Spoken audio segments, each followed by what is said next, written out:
নমস্কার। আমি আজকে আমাবস্যা দোষ নিয়ে একটু আলোচনা করব। যারা আমাবস্যায় জন্মেছেন, হ্যাঁ? আমাবস্যার দিনে জন্মালে তাদের জীবনে মানে রবি আর চন্দ্র এই দুটো একই ঘরে থাকে। যাদের জন্মছকে রবি চন্দ্র এক ঘরে আছে তাকে আমাবস্যা দোষ বলা হয়। এই দোষে কি হয়? জাতকের পিতা বা মাতার জীবনে অনেক বেশি সমস্যা নেমে আসে। মেনলি পিতার জীবনে অনেক সমস্যা থাকে, হ্যাঁ?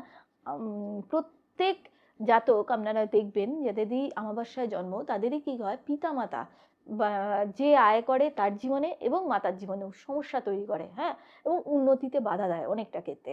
তো এই ক্ষেত্রে আমাদের জন্ম চার্ট অবশ্যই দেখানো উচিত এবং আমাবস্যা যোগে যে সমাধান সেটা হচ্ছে একটাই, যে বৃহস্পতি, মঙ্গল এবং শনি কোন গ্রহটা আপনার যোগকারক গ্রহ সেই গ্রহটাকে বুস্ট করতে হবে, হ্যাঁ।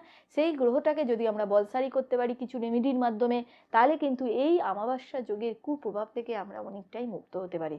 এই যোগে জন্মালে বেশিরভাগ মানুষের মায়ের সাথে খুব সম্পর্ক ভালো হয়। যারাই আমাবস্যা যোগে জন্মেছেন তাদেরই মায়ের সাথে সম্পর্ক খুব ভালো হয় এবং পিতার সাথে একটা দূরত্ব থাকে।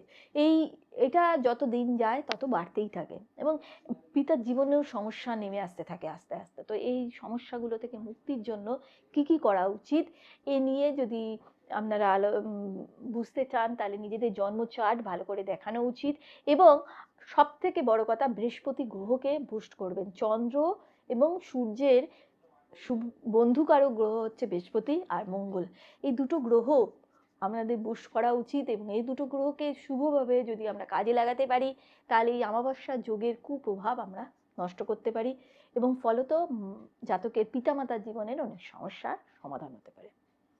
যদি দরকার হয় তাহলে অবশ্যই যোগাযোগ করবেন আমার সাথে। আমি রুমেলা মুখার্জি আপনাদের সমস্যার সমাধানে অবশ্যই সাহায্য করব। নমস্কার, ভালো থাকবেন।